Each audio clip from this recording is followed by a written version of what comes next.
Hey everybody, this is a new episode of the Tim's 2 Cents podcast where I try to figure out what is worth thinking about, what is worth believing, I guess, what what thoughts are worth having in your head, what thoughts are going to be helpful, at least in my view, and not just kind of a dogmatic approach to things. I try to go through... I've only done it once so far of actually going through an actual set or a belief system. An ism is I'm trying to go through any of the different isms. So if you guys do have something you want me to talk about, whether you believe it, whether you don't believe it, tweet me. You can get me at Baker's Dozen on Twitter. Hit me up on there, see what I'm doing. Probably not doing too much on Twitter. I don't tweet a bunch, but I'd like to use it more for people communicating with me. If you have something to say about this episode, if you have something to say about the last episode I did on minarchism, or if you didn't even listen to that yet, go check that out. It's about an hour long, so you're going to probably have to be interested in it first if you're going to spend that time. But who the fuck cares? You're going to listen to something else that you don't really care about for that amount of time anyway, so why not give me your hour? You don't even have to just sit and listen to it. You can put it on your phone, listen to it in the background while you run. If you need something to take your mind off of the awful state that you're in at that point, why not listen to me drone on in your ears for about an hour and help you get rid of that 1 hour of your life? No, but if you do want to check out anything I've done, you can find me on Spreaker. You can find... Also, you can find the podcast I do with Daniel and Zach every Thursday at 9 p.m. Check us out on there. It's called You, Me, and BTC. It's a Bitcoin podcast. We talk about Bitcoin, libertarian type stuff. We all have that kind of leaning as far as what we're going to come at thinking about Bitcoin about, but I don't think we do anything too super judgmental as far as like if you don't believe in a liberty-minded thing, if you don't have that kind of bent to you, we're not going to be that obnoxious. I don't know though, we might be, but check us out anyway. Come hang with us at 9 p.m. Eastern every Thursday for the live show. If nothing else, you can just kind of throw some call us idiots, do something like that, say hi in the chat, and then say that the show sucks. That's fine too.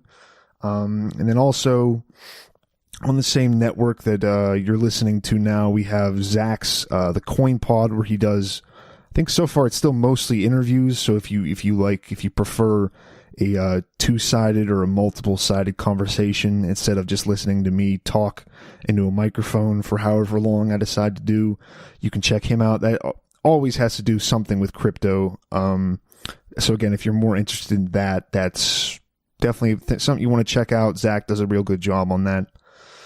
But anyway, like I said, last week I did minarchism, tried talking about politics and more stuff like that. This week, I'm choosing something different. I think it's probably going to become related as I talk about it. Somewhat, but this is not a political system. I want to talk about this time, and there's a couple different words I'm going to use because as I've been looking through the different terms that people use, there's always something different. As many people as there are, there's different variations on a theme or an idea. But this week, I want to talk about determinism, predestination, fatalism, just I guess in a general sense, the idea that maybe free will, or at least the idea that free will might not be as evident or true as we necessarily take it to be. Obviously, me being a person, me being stuck inside my own head and the biases I have and the way just that our minds tend to work, it's hard for me to think about that. I've grown up and just being in like America, I think it's a little bit different. The culture is more of you are responsible for what you do. You are responsible for your actions. You're responsible for your successes. You're responsible for your failures. At least that's what it seems like to me. I'm not quite sure. I don't know a whole bunch about other cultures. I haven't. I've been out of the country once, but it was to a like a resort style thing in the more of like center America. So I didn't really experience too much of the culture. It was mostly just a bunch of other fat tourists like me who just came there to get an all-inclusive drinks and food thing for a couple days. So determinism, predestination, fatalism, I do have some kind of a background. I'm familiar, especially with predestination, or I think predeterminism is also similar to that, more similar than predestination and determinism is. But the idea that everything we do, everything that occurs in the world has already been decided and has already been kind of laid out for us. Determinism doesn't necessarily say that. Determinism sometimes goes with the idea that future events are the result and the natural progression of past events. Predestination would be more the idea that everything's been decided. It's normally a theistic idea where you have either a god or some kind of group of gods who have decided and have laid out the plan for the world, the plan for every single person in the world, the plan for every single man, beast, and things that crawl on the ground.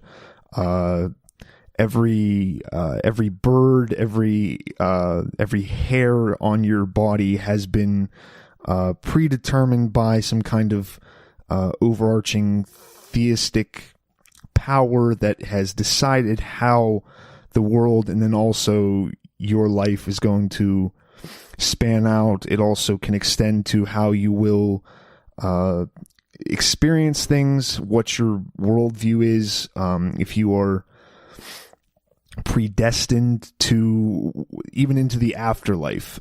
People, at least in the way I was raised, predestination refers to literally everything.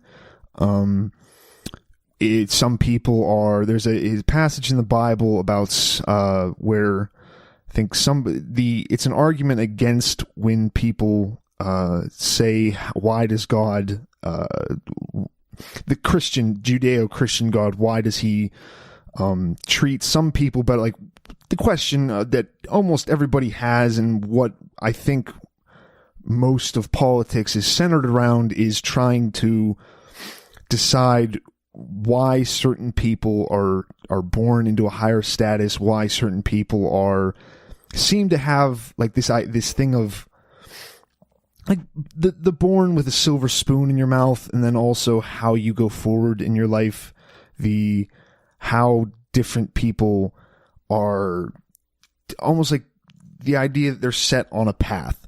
So in the Bible it says something about the what can the potter say, or what can the pottery say to the potter if some vessels are meant for destruction and some vessels are meant for glory?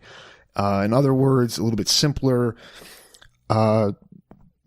every single person from the beginning of the world, from the beginning of creation, has been already determined if they will come into glory, if they will be brought into God's heaven, or whatever heaven is in that person's mind.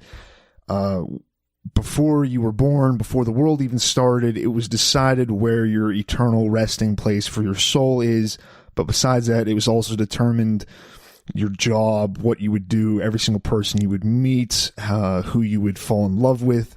This kind of also extends into this idea that and it's not an extension of the idea as much as just a cultural thing that we had. I'm not really sure. Again, other cultures, it seems pretty widespread throughout the world, but I'm also going off of like Disney movies and all this stuff we had as kids, where you have this one true love, this one person that will click with you, and that is who you are meant to be with.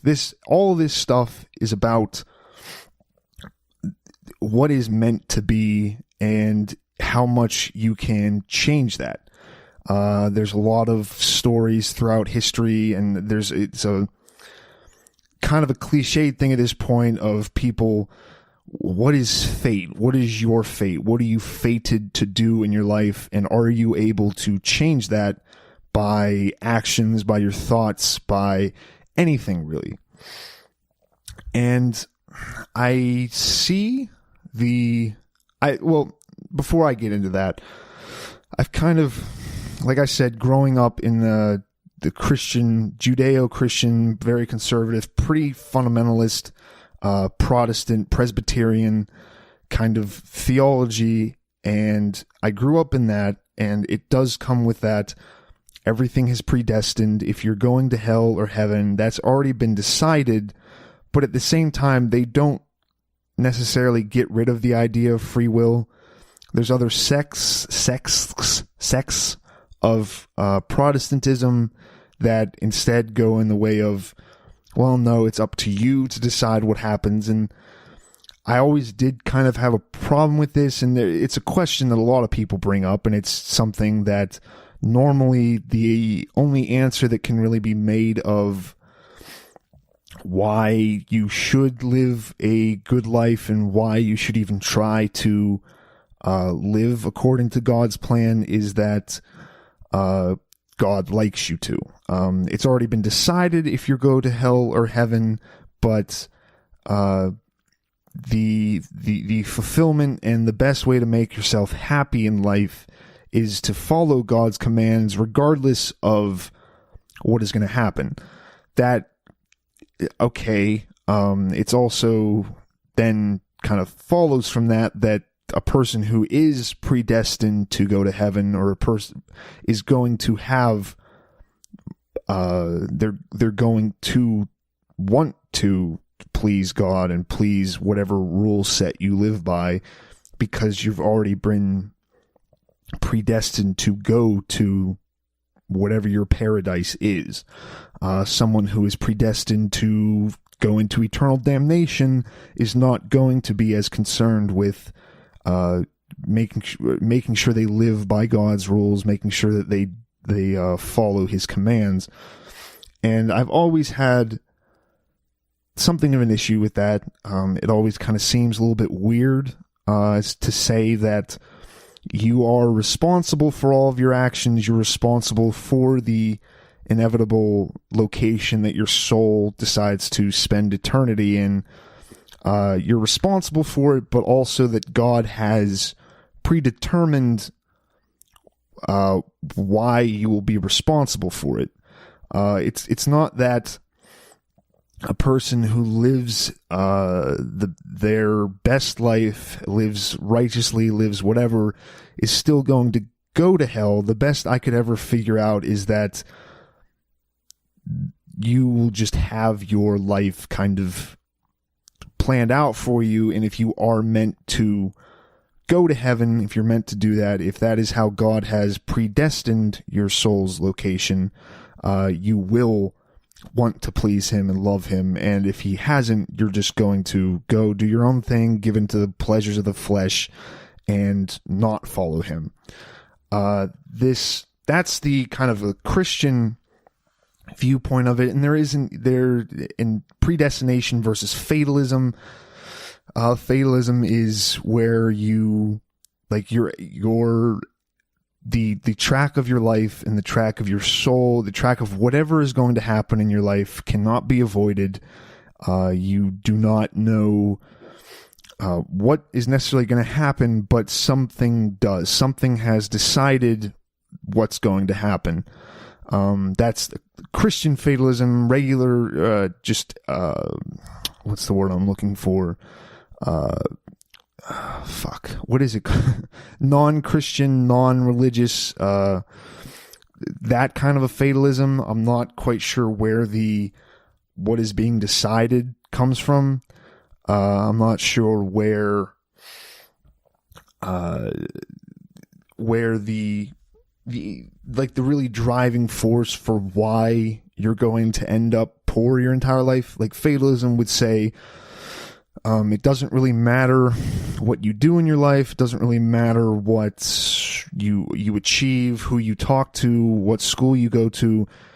You are just going to end up a certain way regardless of how you lived your life. That doesn't necessarily take away from certain positive aspects of your life changing your life, but you're not going to embark on a positive path if you have not been, if you're just not meant to have a positive life, if you're not meant to live a good life. Like, you might just, the fatalist approach, well, you're just going to end up poor your entire life. You're either that, or in the positive sense, you're going to just end up rich, and it's kind of all out of your control.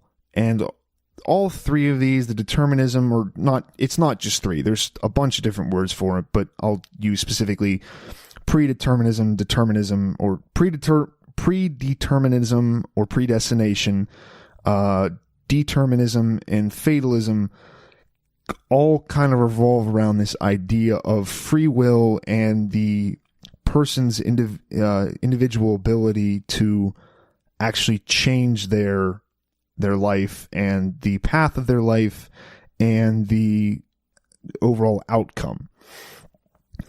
Like I said before, in Christianity, the idea of free will is debated a lot.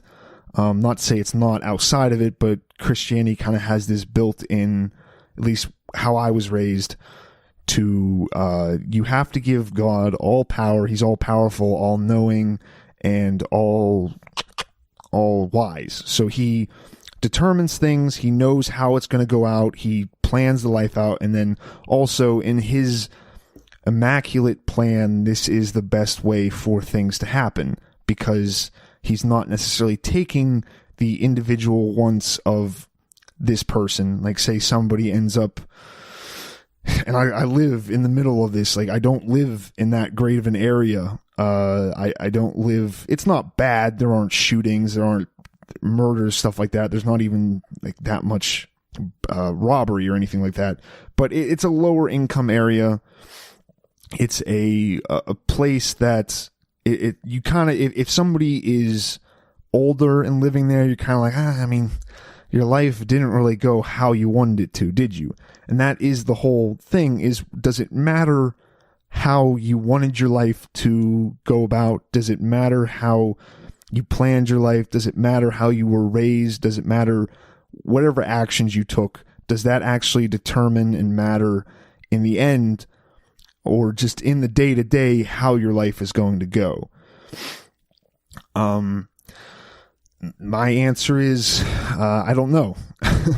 There's a lot of people who think that free will and the idea of people actually making different decisions based on something inside of their head isn't real, whether the free will is negated by a theistic power that determines how you will go through life, or if it's just, hey, like, we are basically animals. We're not, like, we've evolved an ability to think, but an ability to reason. But what if most of that mental energy spent reasoning and thinking and trying to develop things like just to develop isms? Because the point of having a belief and the point of having an ism is either to please some overall kind of power, or to hopefully better yours and other people's lives. So are all these isms that we've made, or all these steps that we think we've taken as far as developing our mental capacity to make different decisions in our lives and to, we think, better our lives, are those all kind of just background noise to our kind of like our subconscious mind making a decision? Like, are you, when you're taking a job, or if you're walking down the street and somebody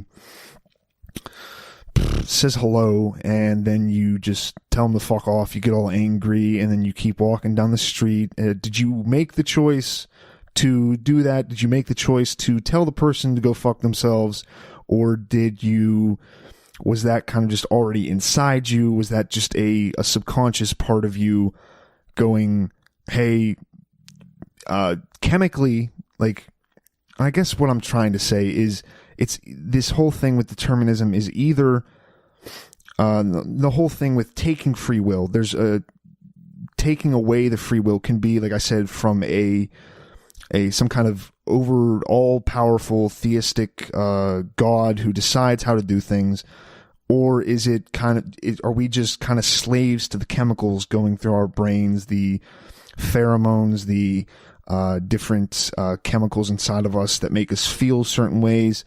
Are those what are making the decision, and it isn't our higher reasoning minds deciding how we want to take our lives? Is it instead we're kind of just slaves to our subconscious, and whenever we think we're making a decision, we're really just spending that mental energy justifying the decision that we were already going to make and finding a way that we can explain it away mentally, instead of just believing that what we do and what we achieve in life is mostly going to be based off of your the chemical imbalances, or the chemical whatever you have inside your body. Is someone born and developed and grown if they have more like testosterone, or if they have more estrogen, if they have more of I'm trying to think of, I don't know too much of this stuff. I don't know too many chemicals in my brain, because everybody tells me that it shouldn't, well, not everybody tells me it shouldn't matter, but we like to think that it's much more comforting to think that people can change the way that they are going to behave, and that it isn't just determined by what's inside you and what you were given from birth or from the beginning of the universe, and that is how you're going to live your life. Like my example, what I was trying to say before, like, is the person who rises to the top of any system, there was a corporation, government, whatever, does that person rise to the top? Does that person have success in whatever they've chosen to do in life because they are actively thinking and maneuvering and scheming and doing all this stuff to better their position in life? Or were they just kind of born with this special kind of combination of chemicals inside them, or a special gift from a blessing from a god to achieve these things in life, and we instead want to figure out a way how it wasn't necessarily just given to them, and they've made these decisions. Like I said, it's much more comforting, and the idea to think that it's much more comforting to think that where you go in life and where you end up is, I don't know. I don't want to say it's more comforting, because I think you can probably find comfort in whatever. If we've done anything as humans, we have found that we're very adaptable, and we can find comfort in a lot of different things. We can find comfort in completely different ideas and beliefs and different ends of the spectrum. And so there is a comfortability in thinking that your decisions, your achievements, and all that stuff does come from inside you, and it is based off of how you decide to play the cards you've been given. That can be comforting, because then that lets people know that, or it informs and it makes people think that, hey, I don't have to just settle with what I have in life. I don't have to settle with my position at work. I don't have to settle with my position just in life in the grand scope. I can always make it better. I can always change this thing. So that can be comforting for people who like the idea of being in control of their own life, of being in control of how things go about. But I can also see the comfort in thinking that hey, it doesn't matter. This is more comforting for the person who is in a bad situation. It's more comforting for somebody who has a job just at McDonald's and lives in a single bedroom apartment with no windows or something. Just think of your bad situation. Think of back when, this is going to go back a couple hundred years, maybe even 1,000 years. The idea of predetermination and that stuff, I think, was very comforting to the average person, whose life was, by our modern standards, horrendous, like terrible. And they didn't have running water. They didn't have any of this shit. And, well, you're kind of just stuck in this system where you are a serf, you're a farmer, you're whatever. But there are these certain, there's rulers over you, and they've been placed there by God because he predestined that they would take that, the divine right of kings and all that shit. It's more comforting to the general populace to think that, hey, this is how it's meant to be. I can't change this. I just need to do my job and follow and just finish my life. And then that's also where the idea of an afterlife comes in. It's it's that extra carrot and stick thing at the end to, hey, as long as you do just accept your life, you accept it humbly, and you live your life, you work at your job the best that you're able to do, you glorify whatever God you praise and pray to through having a good outlook, a good attitude to whatever you've been dealt in life, however you have your life set up, and you just kind of accept that. That is comforting whenever your life around you is just shit. If you think that, hey, it's supposed to be shit, that's fine.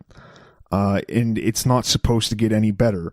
If you tell that to somebody who's been dealing with it for 20 years, that's more comforting than thinking, hey, if you'd done something different a while back, if you had done something different even a little bit ago, you can change it. If you do something now, you can even change it. It's more comforting to think that it didn't matter, and nothing I do, going through the extra stress of changing myself and bettering myself isn't going to matter. I'm stuck here now.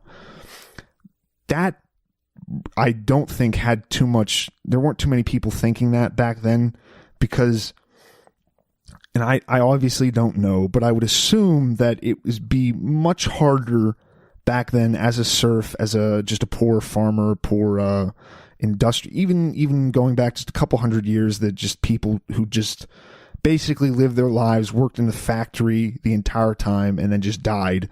There wasn't too much they could do to better themselves. They could maybe start and try to run a business of their own, but those opportunities were, I would imagine, few and far between. It was more likely you had to come from money to be able to do that in the first place. But I think that's also why that idea of predestination and things like that had such a hold back then. It wasn't necessarily because it took away the morality of self-will or free will. I'm sorry. It wasn't because of that. It wasn't because of how it could lead people to think that they wouldn't be able to change things. It was just, you probably can't change things, so you should just kind of get used to it.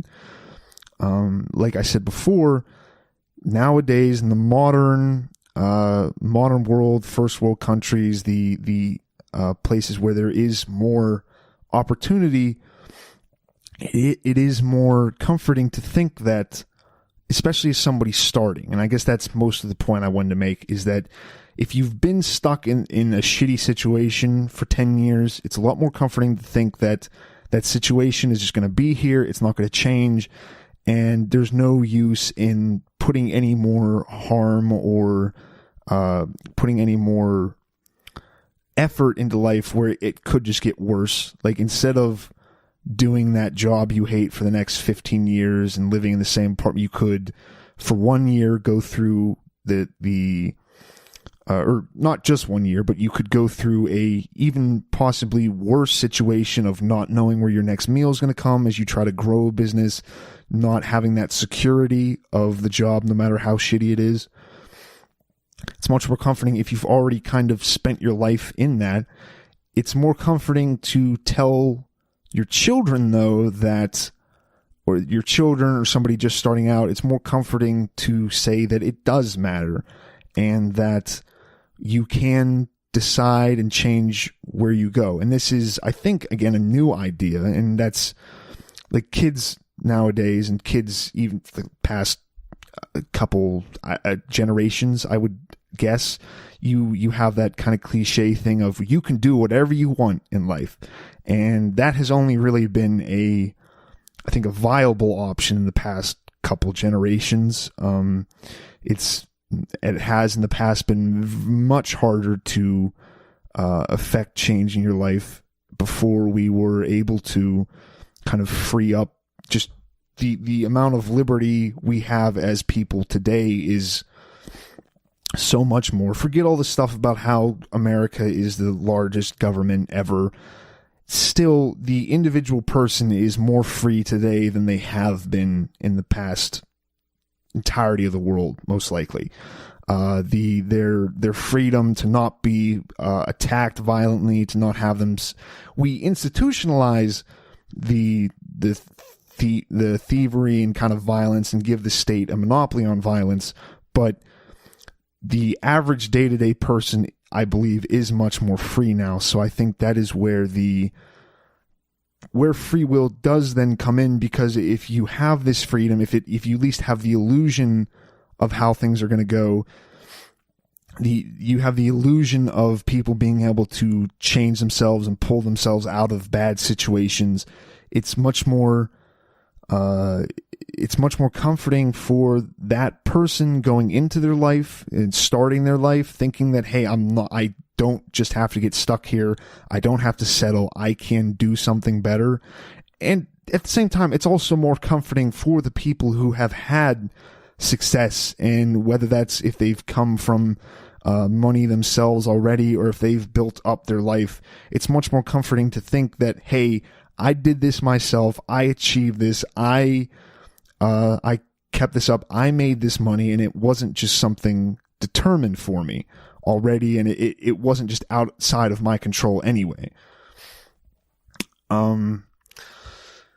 If I'm looking at what I think this means for the average person, how the average person can take the ideas of determinism and predestination versus free will, I guess just what I've been saying.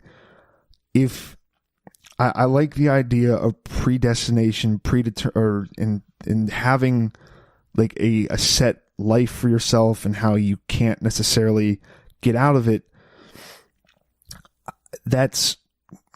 I'm trying to it's hard for me to make that argument because I don't necessarily like it. I have an aversion to thinking that free will is not there.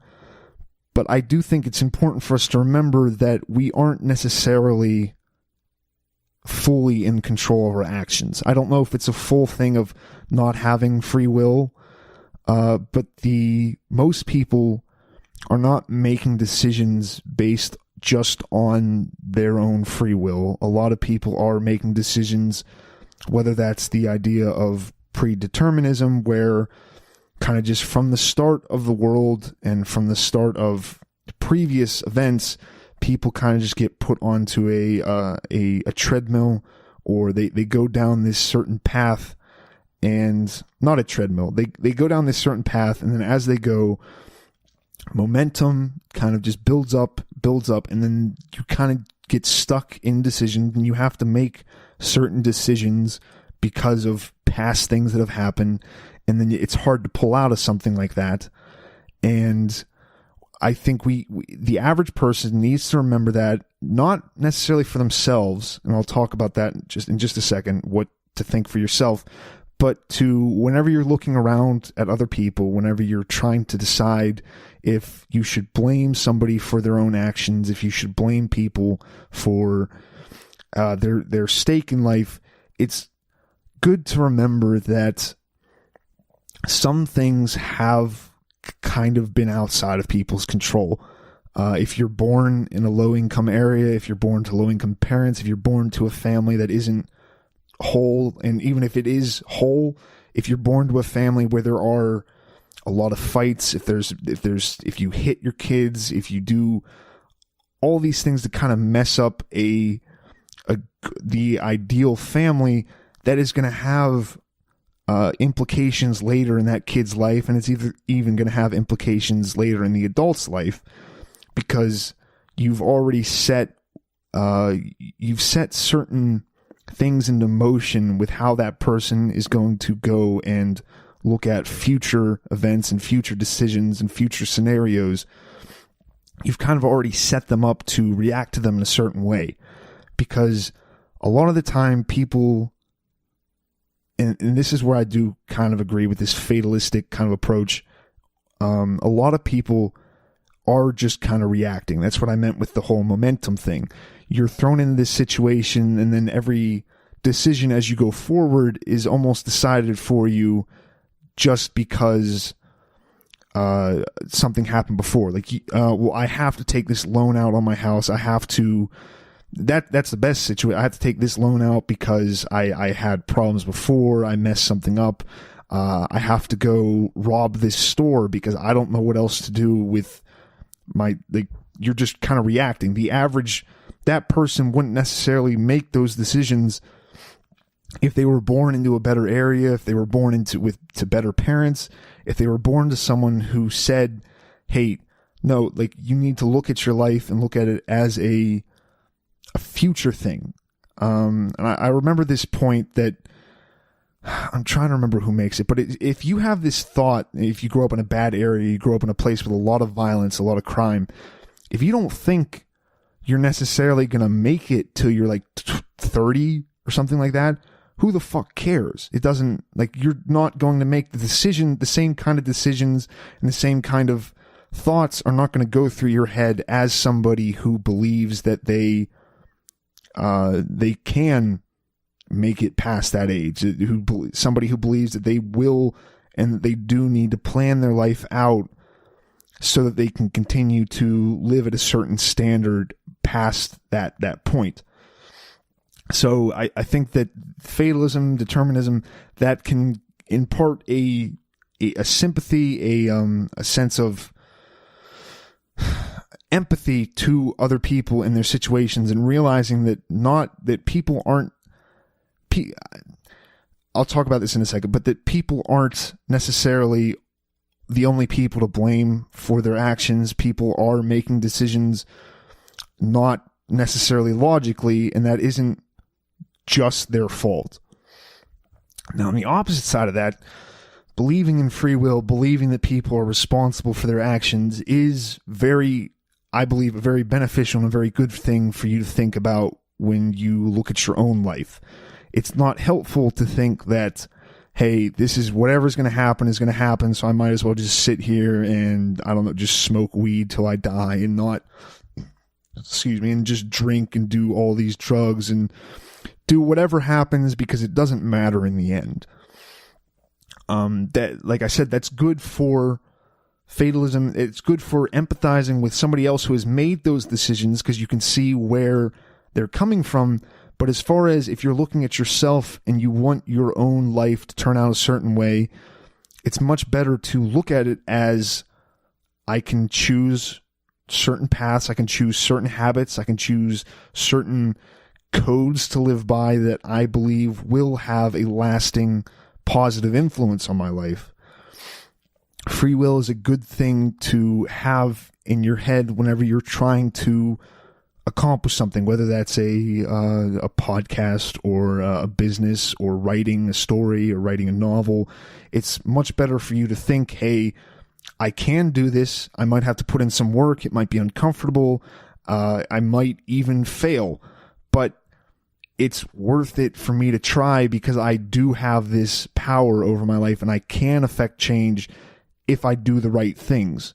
It's not helpful to tell yourself that it's not going to work anyway if you do want to achieve that. That's just going to take away most of your motivation unless you're somebody who's kind of just dead inside and doesn't care and just goes, I'm going to be an artist regardless of what happens. Even if I constantly fail and I die in poverty and no one ever respects me, I'm going to do it anyway. If you're able to do that, great. If you're able to do that, you have that kind of mental or soul, if you think like that way, if you have that kind of tortured, it doesn't matter, life is going to be completely shit, I'm never going to get anything, but I really enjoy doing this, more power to you. Go ahead and do that.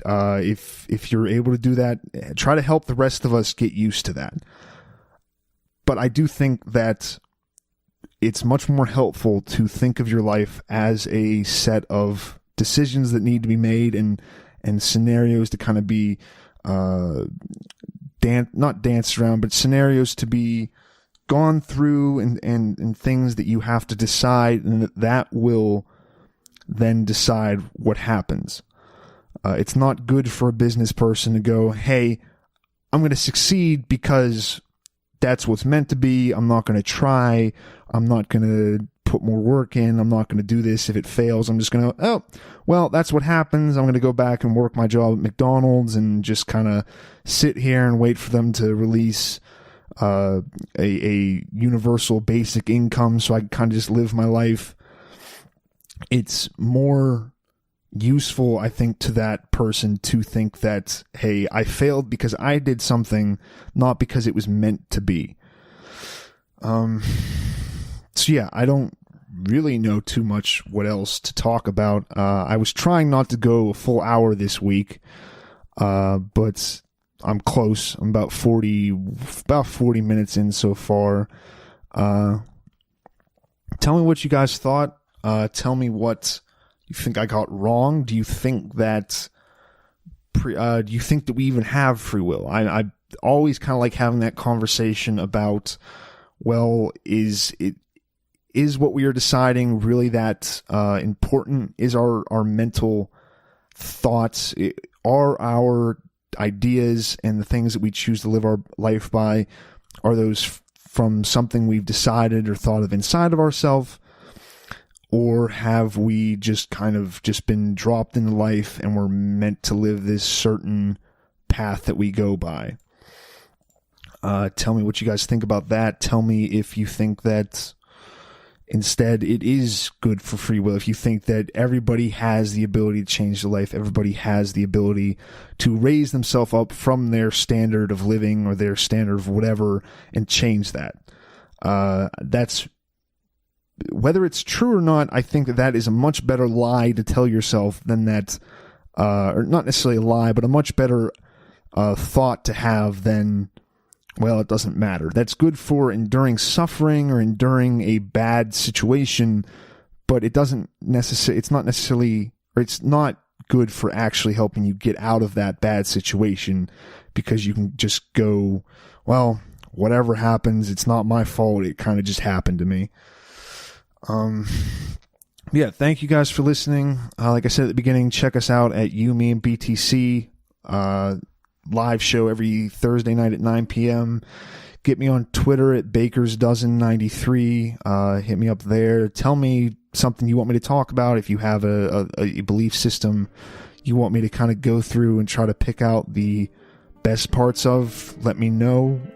If you like the show, tell me. If you think the shows are too long, tell me, because I'm starting to think they're probably too long. If you like them and you think I'm great and I'm amazing and I'm super smart, please tell me. I will welcome with open arms any not denizens, but I will welcome anyone who wants to worship me and follow me as their guru. I would love it if I became a Twitter guru. And make sure you follow me more than you follow Zach, because it'll make him angry. Again, thank you guys. Thanks for coming, talking with me this week. Thanks for listening, and have a great week. And let's all try to make our lives a little bit better.